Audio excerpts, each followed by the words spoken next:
Sekurang-kurangnya ada 4 tahap dalam budidaya kenari. Pertama,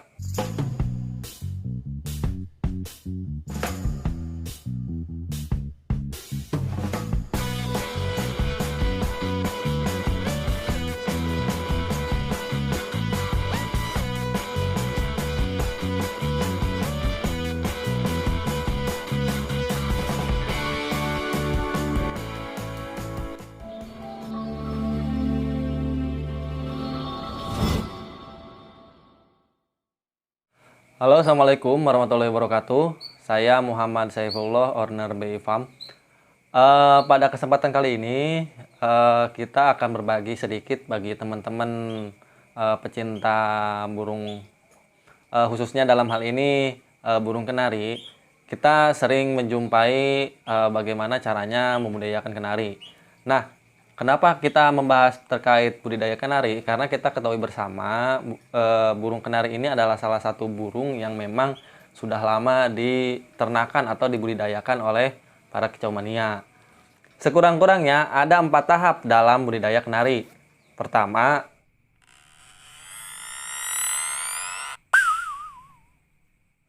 yaitu proses penjodohan, di mana kita dalam hal ini itu menyiapkan kenari jantan dan betina yang sudah siapan.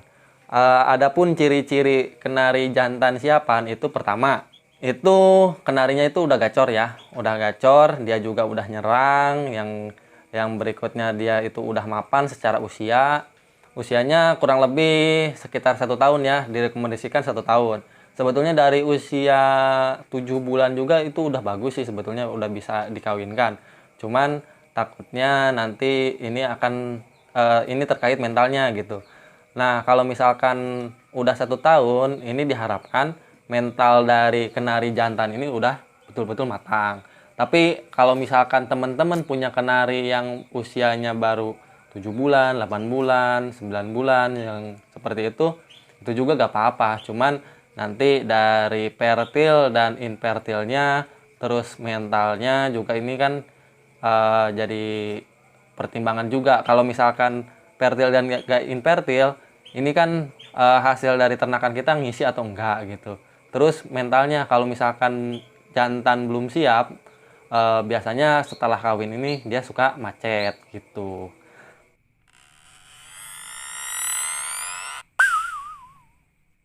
Tahapan kedua yaitu adalah proses mengawinkan ya. Nah, setelah kita memiliki 2 indukan kenari tersebut, kita nanti didempetkan ya. Setelah itu kita masuk dalam tahapan mengawinkan. Kurang lebih minggu dalam proses penjodohan, ini masuk dalam proses pengawinan. Nah, setelah masuk dalam proses pengawinan, kita harus pantau betul nih. Kira-kira 1 hari setelah kita satuin, ini kira-kira si jantan dan betinanya itu berantem atau enggak. Kalau misalkan dia berantem, ini lebih baiknya dipisahin dulu. Kita balik lagi ke tahap 1 tadi, tahap penjodohan. Kita dempetin dulu 1 kurung jantan, 1 kurung betina gitu. Sambil di kurung betina ini kita kasih dia sarang gitu, simulasi sarang, biar kalau misalkan si jantannya nyerang gitu kan, si betinanya nanti biasanya kalau misalkan udah siap ini langsung beres-beres sarang gitu. Nah, kalau misalkan udah gitu, udah setelah 1 hari atau 2 hari, kita masukin lagi nih ke kurung si betina biar si jantannya ngawin. Dalam proses pengawinan kurang lebih 1 hari itu jantan bisa mengawini betina 1 jam kan 2 kali ya, kurang lebih ya sekitar 12 kali dalam sehari. Tapi itu tergantung jantannya juga. Kalau misalkan jantannya gacor, biasanya sampai bisa 1 jam itu 2 kali. Tapi umumnya itu ya kurang lebih 1 hari itu 3 kali atau 4 kalinya lah. Pasti kalau misalkan kita pantau itu pasti terlihat kawin. Nah, kalau misalkan udah proses pengawinan, ini kita masuk ke dalam tahap bertelur dan mengerami ini.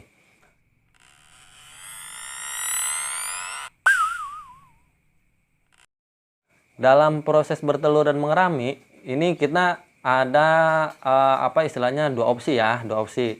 Kalau misalkan kita betinanya lebih dari 1, misalkan ada 2, ada 3, ada 4 gitu. ini jantannya itu bisa kita cabut gitu, kita jodohkan kembali dengan betina yang lain. Ini ada beberapa kelebihan dan kekurangan. Kalau misalkan kelebihannya ini pertama, kita dari satu jantan bisa memiliki indukan atau betina itu 4, maksimal 4 ya. Kalau misalkan kekurangannya tentunya dalam hal nanti proses meloloh kan. Kalau misalkan jantannya dicabut, ini kan si betinanya ini sendirian ya dalam merawat anakannya nanti. Dikhawatirkan nanti si betinanya lebih cepat rusak lah. Istilahnya bulu-bulunya ini cepat rontok dan sebagainya.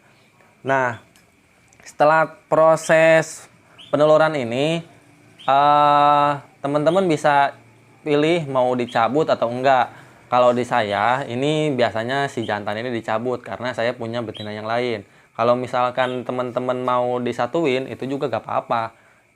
Tapi tolong dilihat apakah si jantan ini mengganggu proses mengeraminya si betina atau enggak. Kalau misalkan mengganggu, ini lebih baiknya dipisahin gitu. Nah, kalau misalkan udah dipisahin, nanti si betina simpen atau taruh di tempat yang kira-kira sumber cahayanya cukup, terus makanannya juga harus diperhatiin gitu. Kalau misalkan nggak diperhatiin makanannya, biasanya betinanya itu nanti kalau misalkan pas meloloh ini malas melolohnya, dikhawatirkan nanti si anakannya enggak dikasih makan sama betinanya, malahan anakannya ini mati gitu.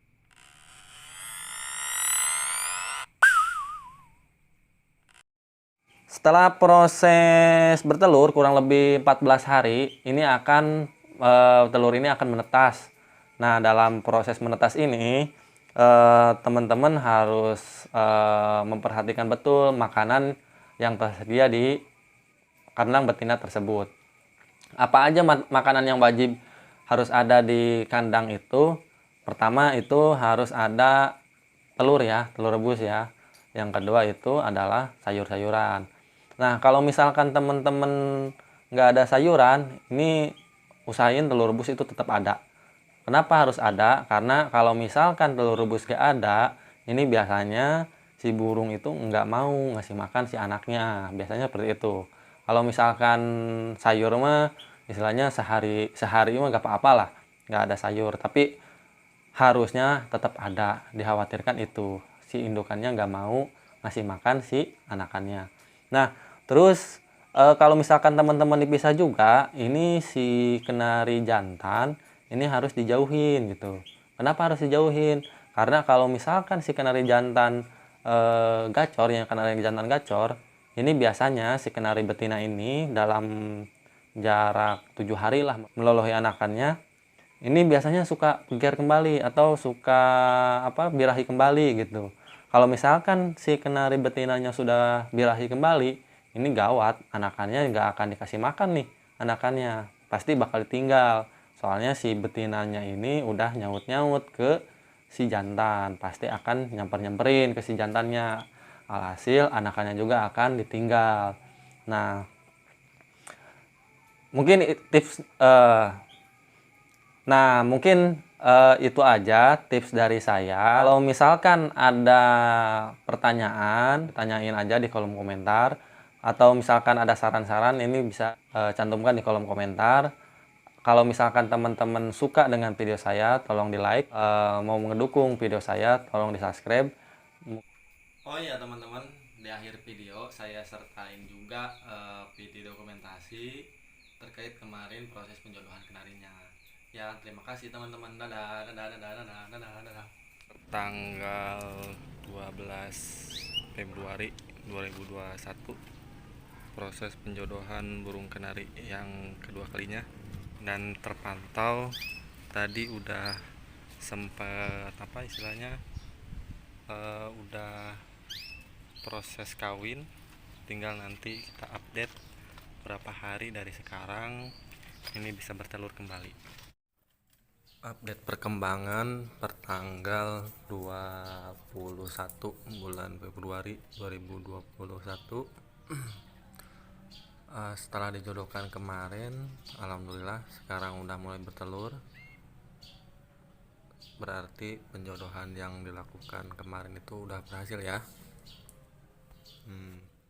Indukannya